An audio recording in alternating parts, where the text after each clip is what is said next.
గతంలో కేసీఆర్ అధికారంలో ఉన్నప్పుడు సర్పంచ్ ఎన్నికలు జరిగినప్పుడు 90% సాధించారు. స్టార్టింగ్ టైంలో. సెకండ్ టైమ్ దాదాపు 90% సాధించారు. అంటే అధికారంలో ఎవరుంటే వాళ్ళకి ఓట్లేయడం స్థానిక ఎన్నికల్లో సహజం. అయితే రేవంత్ ఇక్కడ చెక్ చేసుకోవాల్సినటువంటి అంశం ఏంటంటే తేడా. కేసీఆర్ అధికారంలోకి వచ్చాక 90%, రెండోసారి 90%, 85, 90% దాకానే ఉన్నది అక్కడ. అయినా మూడోసారి అధికారంలోకి రాలేదు ఆయన.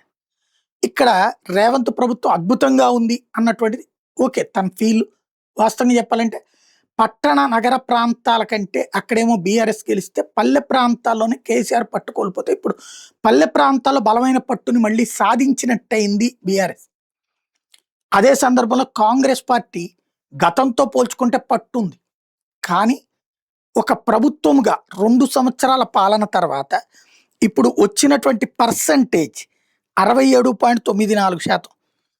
అంటే 33% మంది వ్యతిరేకిస్తున్నారు 2 ఏళ్లకే. 33% మంది.